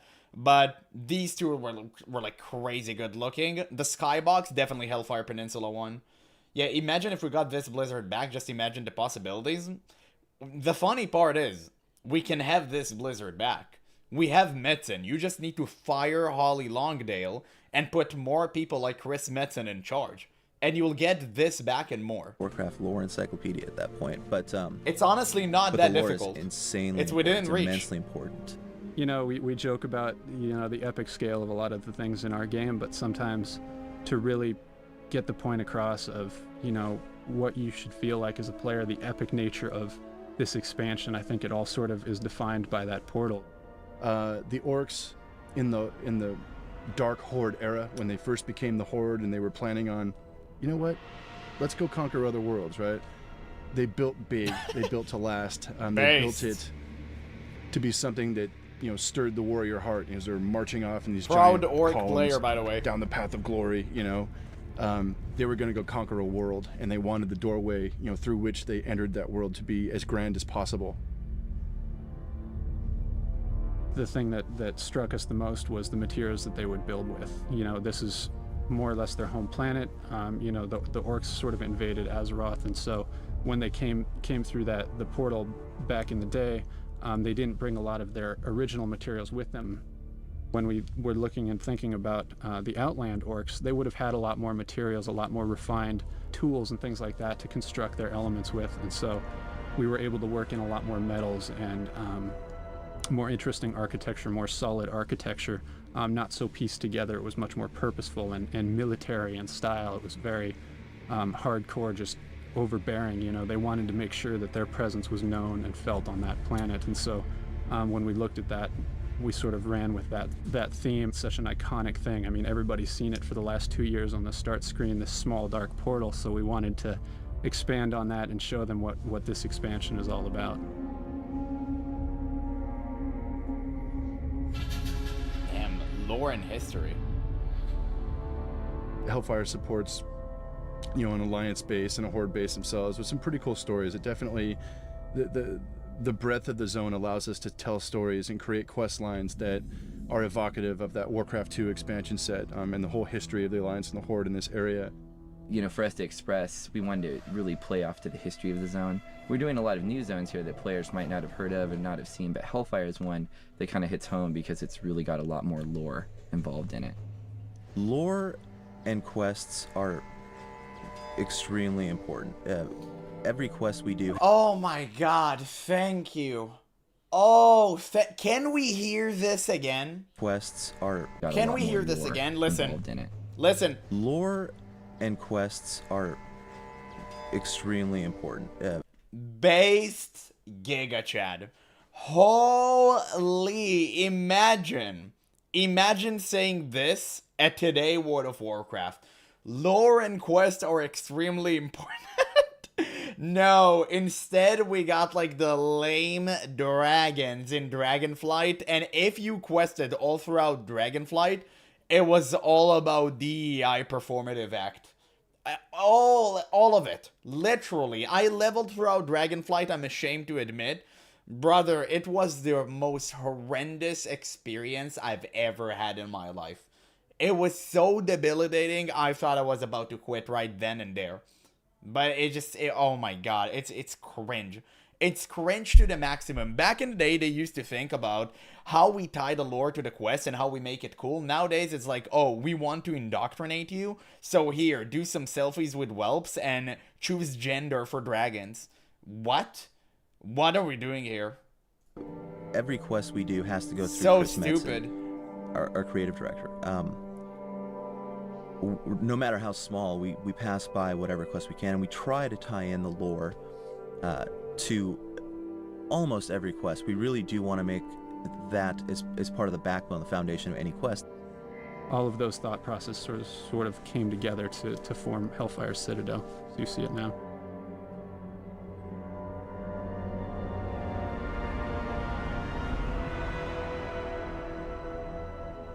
Hellfire Citadel's got a really unique silhouette, so on the horizon when you're walking up to it, it's in the middle of a canyon. It really stands out. Hellfire Citadel was based a lot on previous orc architecture. Obviously, the old world orcs are the ones that sort of inhabit this, so we looked a lot at the existing orc architecture that we have in the World of Warcraft, but then we also had to think about exactly what would differentiate Outland orcs from the orcs that inhabit Azeroth. Hellfire Citadel is our first 5-man dungeon that players will be experiencing in the expansion. It's a winged dungeon, which for anyone that played the original game will remember as Scarlet Monastery. I think one of the first wings of the Yeah, I didn't like it. I wish they didn't do that. I always loved vanilla way of dungeoning, I think, or dungeoneering, however you're saying that. Like, it's kind of a damn shame they went with a split and they kept it going for all eternity pretty much. I'm not a huge fan of that. I never liked the wing parts. I never liked shorter dungeons. I really enjoyed the massive scale dungeons we had in vanilla, and every dungeon was an experience. It was a commitment. You knew that if you were about to do Marathon, you need to make sure you have 3 hours of clean slate ahead of you, because you really wanted to go in that. Now, you could have split the dungeon, but nobody really did that, because just finding another group would take you like 30 more minutes, and it's kind of a waste of time. If you find a good group, you usually just stick with it and finish all the quests in one go. I think that's like the best course of action people take. And yeah, I mean, that was fun. But I don't know, maybe that's just my opinion. I wasn't a huge fan of the wing dungeons at all. Completed was the military wing, and it looks awesome. It's you'll see regiments of orcs, fell orcs marching around. You'll see armaments and battlements and weapons all stacked up. These guys are ready for battle, and it really comes across in the environment in the dungeon. It's it's a relatively dark section of the dungeon, a lot of heavy red underlighting. You've got these giant burning cauldrons sort of hanging from the ceiling. They're sort of their defensive battlements that maybe they could turn down and open up on people. A lot of heavy chains, and it's just got this super oppressive military kind of theme. It used to be so dark and gritty. Basically revolves around the demons and the warlocks, orcs that lived there and created the Citadel. We have another one where all of the orcs are being trained, and that one is we call it the military wing, where they're training them to get ready to go back to battle. And then the third wing is the ramparts wing, and the ramparts is basically where you get to fight up on the ledges and the battlements all around the Citadel, but not necessarily inside of it.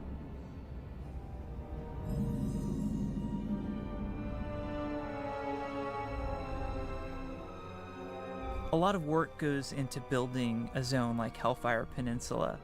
And we always want to top ourselves. We want to make things a lot better than the original Warcraft, World of Warcraft. So we're happy. And I think that for any player, we're going to very much satisfy that craving for more World of Warcraft, and not only supply more, but supply some new and different stuff that they've never seen before. Because it's cool. Because Epic is cool. Yeah. We wanted to hit you over the head with something you've never seen before. And it's going to be cool. It's like a whole new game. I can't wait. Damn. Wow, so these DVDs came out before the game has, right? I'm assuming by the way that they speak. Wow, that's interesting. Imagine seeing that and actually getting to put your hands on the game. That must have felt so good for people back in the day. Alright. Okay, we have just a few more videos. These are like the shorter ones. This is about sound effects. Interesting. The identity of the Warcraft setting is hugely based in how it sounds, in the humor of the creature responses, the ferocity of the monsters, Zug zug. just the ambience, of every zone. You're walking through Thousand Needles and kind of hearing the wind roar, or rolling through Swamp of Sorrows, or Dust Wallow and hearing the dripping critters out there in the swamp. It really kind of creates a huge sense of immersion and realism.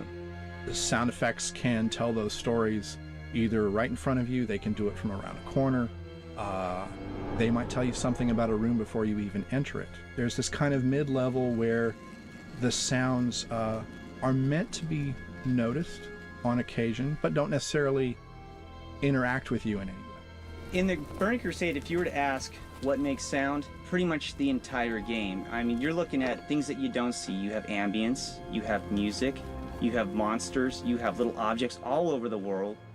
All of these make sound, and until we get to them and make sound, it's a silent world. I think a great sound designer also is able to create sounds that people never even know they're hearing, because it blends in so perfectly with what's going on in the world. It doesn't stand out, and it just becomes, that's what that object sounds like. A sound designer is responsible for creating all aspects of the game with sound. Anything that's silent, we put sounds on it. Sonically bringing the world to life.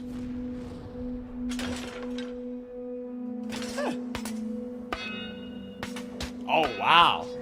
With today's technology, allows sound designers just to go everywhere. I mean, we can take almost anything and make something out of it. Yeah. You know, scraping metal Absolutely. and turn it into like a gushing wind blowing bug or something.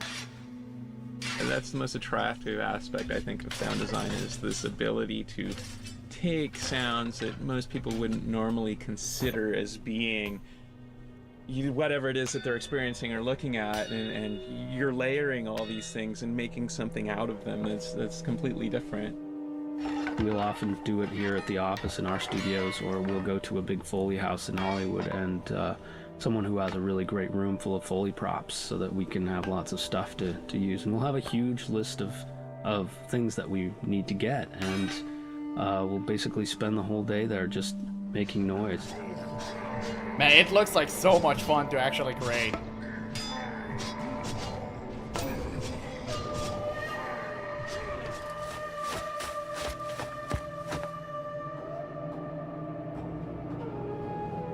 We usually go out and find some interesting place to record, or we have a preconceived notion of something we need in the game, and we'll need to grab source effects for it, so we'll do some research sometimes. That becomes necessary if we need something that's really hard to find. And then we'll just take a road trip, or hop on a plane, or just go down the street and record some stuff out in the field. Nice car, by the way. We're going to bring back and manipulate in some way. We've had the opportunity to work with some really amazing animals, including lions and tigers and bears. Wow. Wait, no way the Savannah Highman that actually goes, is a real thing. No way. Someone made that. They got cheap on that, I promise you. You ever attacked a Savannah Highman and he was like,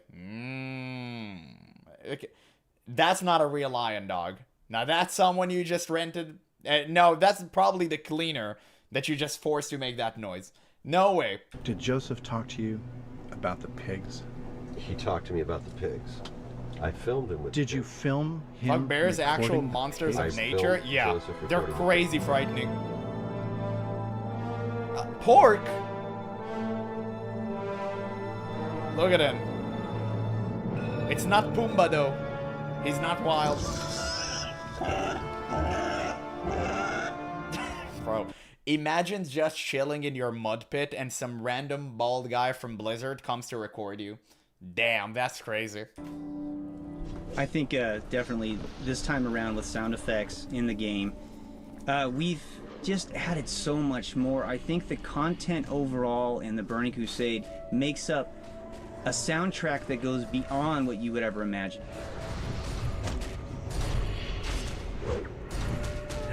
I think people will really be surprised with, the sound effects that we've really put into making this come to life. I really wonder how they got the sounds for spell effects.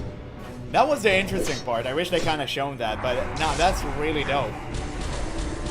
That's definitely dope. Yeah, like, and all of the flame effects and the blessing effects. Like, these are definitely cool as hell, but there was so much passion that was thrown into this. You can tell, they enjoyed out of every single step of the process. Literally everything. Okay, this is probably the best one. The music of the Burning Crusade. Everyone knows the TBC music was sublime. I still listen to the soundtrack each day. I think they kind of peaked in Wrath of the Lich King. I think Wrath of the Lich King soundtrack is the one I listen to the most, but I do love TBC. Especially Sunwell. Sunwell, like I think music's really important for video games. Terrace, whatever. Ultimately, Magical audio Terrace. is a huge part of the immersiveness of any virtual space, any game space. And I think specifically a lot of the personality of the Warcraft setting, very specifically the game World of Warcraft, has been defined by its kind of audio scape. Yes. There it is! The music is not meant to be noticed, it's meant to be felt. Yes. Typically in a film, you have one composer. That is often true in the game world, but in this case, World of Warcraft is so vast, there's certainly a very practical reason to have more than one composer. In Running Minutes, there is more music in the Draenei and Blood Elf starting areas alone than in the entire original product that was released in 2004. Wow. Okay, that's that's a took lot. 3 on-staff composers plus some contributions from one of our sound effects staff, and we actually worked with an outside composer on a particular subset of music that was a good match for his talents. Really? I mean, that's always good. Live orchestral score. An orchestra is so unique in its sound, and while the modern synthesizer and samplers can bring back pretty good memories of an orchestra, side by side there's no contest in terms of expressiveness and musicality and emotion conveyed. Wow. Wow, dude. It's crazy how good this is. Oh man, the classic. The classic. Look at her go. She knows. She knows. It's fine. Damn. You're right at home. It's Friday night. You got no work tomorrow, no school. Just chilling and playing World of Warcraft.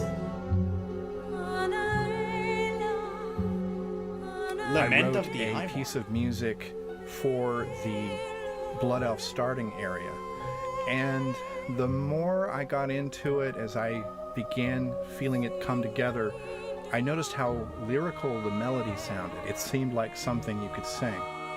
Russell asked me to help him out with some of the lyrics for his Blood Elf music, and that's something that's written in Galatian. The vocalist that we were discussing, the song, it was a beautiful, haunting soprano. She looked at it, she listened to what we had to say, she put the music up, and in one take, she had us on the floor, just sobbing. It was so, it was just so touching. Damn. Wow, dude, that's extremely impressive. Derek and I sat down and we discussed the 2 new races and whether or not we could find a vocabulary for each race. Something like the Draenei, where it's a race that we've never heard before, we've never seen before. You have this race that travels on an interdimensional ship. Their ship is populated with crystals. Such a legendary and I song, could imagine exactly. them growing up around these vibrating crystals, and so I began to formulate these ideas. But for me, nothing will like cultural beat music would be, Wrath of the Lich King music. Something that would revolve around singing and making these harmonic tones as if Like they were Old raised War around vibrating theme music is and insane. tones and things like this. It's So like that a sort of country became anthem. the foundation of the music. It was so good. Man, it's so... Now that I think of it, every single piece of WoW music is so iconic from back in the day. And they did a really great job at Warlords of Draenor, to be fair. Warlords of Draenor music was good, but Mist of Pandaria was actually insanely good as well. When you Mist first of come to Pandaria was almost Hellfire, peak. you Almost. hear the kind of surf guitar textures that no one, if you told them to, would think could ever work in the WoW universe, and could definitely not work for an opening scene. And for me, it's been a lot of fun trying to get those kind of textures, which nobody would expect. Nagran, because it is so pastoral, was an opportunity to do a lot more of the kind of sweet orchestral sound that we had in the original release. Damn.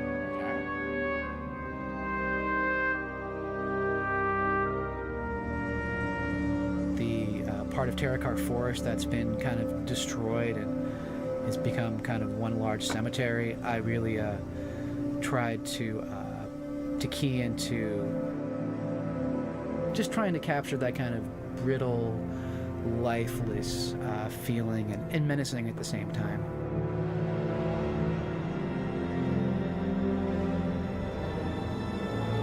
Wow. And I don't think people understand how important this is to immerse yourself inside of the game. Like, truly, I don't think people understand. Oh, shit. Oh my god. Sound is a big, broad brush with as much potential as the visuals, as the story, and is the gameplay to affect your experience as a player. Yes, it is so important. I think a lot of people are kind of ignorant when it comes to how important music is, but the people who understand, they understand. Like, it lasts. It lasts. Even if you don't know the song, even if you don't listen to it every single day, it immerses you inside of the game. It's so insane. Yeah, immersion, what's that? Exactly. So this is the last one. Recording the voiceovers. That's interesting. Any zugzuggers? A lot of the VO, more than just what they say and the actual written dialogue of what the races say, it communicates so much about their physicality and about their presence in the game setting. It's typical, for instance, for dialogue to be fairly obvious. A character speaks, you understand, you process it, and it causes some reaction.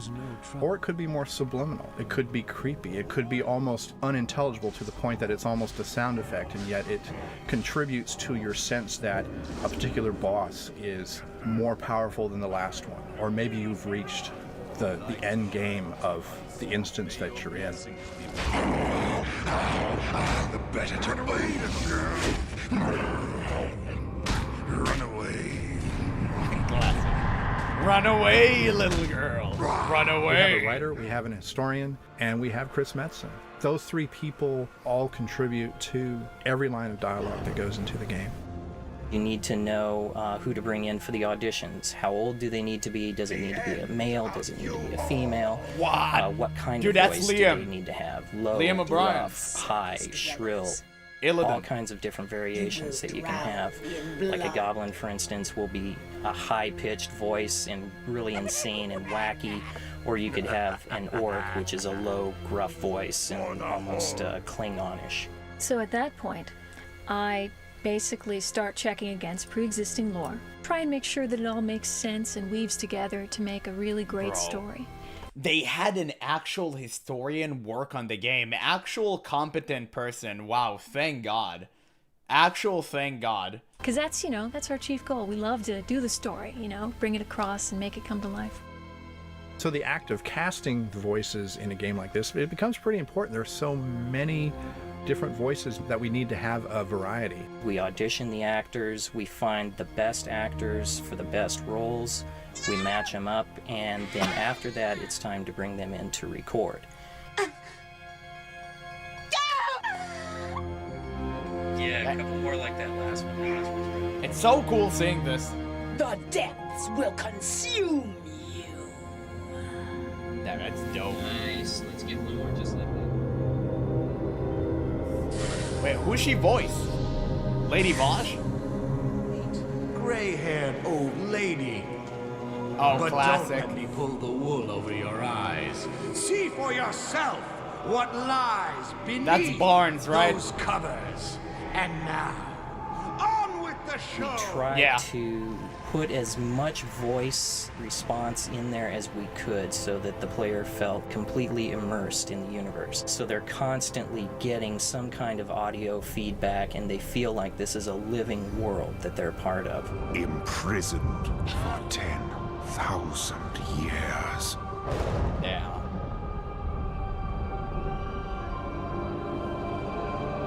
Banished from my own homeland.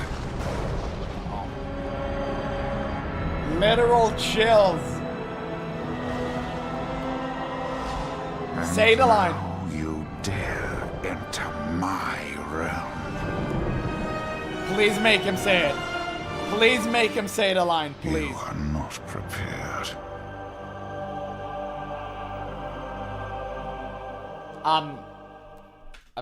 Oh my God. Oh my, thank you. Thank you. Holy shit. Let's hear that again. Let's hear that again. You are not prepared.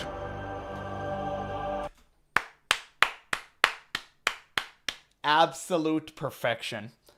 Absolute perfection. My God. Wow, dude, that was crazy. I can't believe it's been an hour almost. That went by so quick. My God, it was so good. It was so good. The old DVDs of the Burning Crusade were actually fire. That was incredible. Holy, that was so good, man. But now now it kind of hits me that, oh shit. Wait, what? Oh, thank you, Ermitov. Thank you so much for the donation, man. You really don't have to. Yeah, this is what drawn me to Classic. Then I stopped because I played Vanilla, got trapped in BFA, Shadowlands, and Dragonlance. Now back in Black Desert. I feel you, brother. I truly do. It's crazy. Now, seeing all of this is it's so annoying. I want to cry. Because I see how Blizzard used to be back in the day and how much they cared.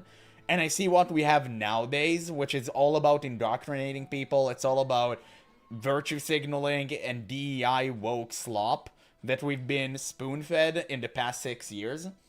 And we want this. We really want this back. Like, can we just have that? And don't think for a second that Classic Plus is going to be anything similar to that. It won't.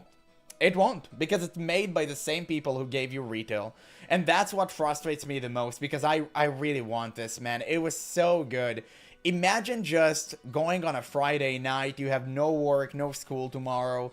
You can just chill and play World of Warcraft. That could have been so fun. Immerse yourself inside of the world, experiencing the story through music, through incredible art, voice acting. Every single piece that we're missing from today just existed back in the day. And the funny thing is, you have Chris Metzen in charge. This can all be back with ease. Just put competent people on top again. Fire Holly Longdale, she needs to be gone, and put Chris Metzen in her stead. I could almost take my life on it. In 6 months, the game would be infinitesimally better. But yeah, that's pretty much it. Damn, it's kind of crazy. It's just, oh my God, man. It's like, fuck. I'm so dejected. I feel so dejected right now. Yeah, Black Desert is pay to win as fuck, but at least they still have badass spirit. The soul of making a game dev themselves love working hard on. Yeah, even the latest Black Desert expansion is like this, not like the modern WoW garbage. I'm glad. I'm glad you can experience your love for MMORPGs in a different game, because it's not going to happen in World of Warcraft ever again. It's not going to happen. It's unfortunate, but it's true. It's not going to happen, man. Like, looking at all of the old tapes of TBC just makes me feel bad.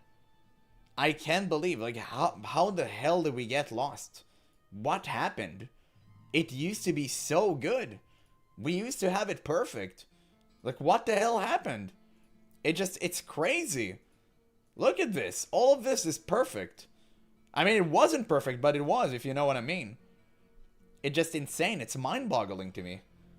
God bless. It's all gone. It's all gone, and it will never return. Just, god damn it, dude. Just made me feel more like piece of trash. Shame on them. Shame on them for making... Oh, shit, what? A thumbs up? Oh, thank you. Why are you donating again, man? You really don't need to donate. It's okay. It's completely fine. But thank you so much, brother. I appreciate that. I appreciate it so much. Like, holy shit. Like, thank you, brother. But you really don't. It's okay. It's fine. But thank you. I appreciate that truly. It's completely fine. Just enjoy the show. Enjoy the show. But yeah, that was... Wow. That was crazy. That was absolutely wild. I mean, any opinions about this, guys? Before we kind of close it for today? I have to close 1 hour early the stream. I have something to do. But from tomorrow, it's going to be regular. Anything you guys like to say? Wait, I'll check. Maybe I had one more video. Today was like viewer suggestion day. Okay, I think I went over all of the videos. I don't have any more suggestions on Discord. If you want to suggest anything, go to the Discord server. And of course, make your suggestion there. Like, don't forget about that. I always watch like the viewer recommended stuff. So any opinions, anything you guys would like to say before we tie this up? Anything? I'll assume not. What the hell? Wait, what is that? Bruh, there's so many fucking bots on Twitch, it's crazy. It's good to get insta-banned now. It's good to get insta-banned. There's so many AI botting, but I automated my banning system to completely target them. They get fucking nuked. When are you getting back to Warcraft 3? Saturday? No, Friday. No, wait, let me think. No, Sunday. Sorry, Sunday. Sunday I'm gonna go back to Warcraft 3. Dude, we're at the calling of Stratholme. I'm dying to play it. So, Sunday, I think. This is the day. Because tomorrow we have Werewinds Meet new patch. Friday, I'm most likely not going to stream. If I'm going to stream on Friday, I'm probably going to play Warcraft 3. You know what? Maybe Friday. Maybe we'll do it Friday. I'm just not sure. And Saturday, I do Guild Wars 2 fashion show. I do a transmog competition. If it interests you, you can sign up on Discord. We're doing transmog competition. Have a great day, my man. Yeah, you too. Thank you so much. Thank you for the stream, Mr. Apple. You're one of the best content creators. I don't usually watch streamers, but you're... Thank you so much, man. And you really don't have to donate. I'll remind you again. I'm not saying this just to, like, sound humble and shit. Like, literally just enjoy the show. It's completely fine, brother, but I appreciate you so much for actually believing. Don't worry, guys. We're growing bit by bit. We already have 140 followers on Twitch. I just need to play shit. Whenever I play World of Warcraft, a lot of people arrive to the stream. I have, like, insane numbers. The problem is I don't want to play World of Warcraft. That's the real crux of the issue. Wait, one question, mate. Why don't you play Conquest of Azeroth? So some days when you talk about it, you have history. Who told you I don't play Conquest of Azeroth? Huh? Who told you that? Give Forever the early access MMO a shot. I already have. I have a video on that on YouTube. I already played that. It's a good game. I enjoyed it. I'm waiting for full release. It's a really good game. I enjoyed it. It was fine. But yeah, no, it's funny. People think I didn't play Conquest of Azeroth, and I did. I just almost got banned on Twitch. I'm not allowed to stream it. It's not streamable. Okay, I'll check on your video then. Yeah, it was no problem. It was really good. I enjoyed it. I'm just waiting for the release. Like, Forever is a good game. People didn't like that I played that, though. They thought it was very Genshin Impact-like. I found it to be very Zelda Breath of the Wild. I really enjoyed that. It was a good game. It was, like, I'll wait for full release. Obviously, it had some problems, but generally speaking, like, it was fun. It kept me captivated. Like, for sure. But yeah, thank you guys so much for being here. It's been an absolute blast. Sorry that I have to close the stream a little bit earlier. But it is what it is. I stream it on a different name. Yeah, but I don't know. Listen, I don't want to break TOS, right? I'm trying to make it big out here. I don't want to take risk. I don't want to break TOS. I just want to play by the rules and do my own thing. I just, if I need to play by the rules, I'll play by the rules. It is what it is, man. It's unfair because the rules don't apply to me equally as they're to the guys at the top. But I guess I'll just, you know, I have to abide by them regardless, right? It looks visually, for the lack of better word, gay, but once you get past that, it's an amazing game, and the looks grows on you.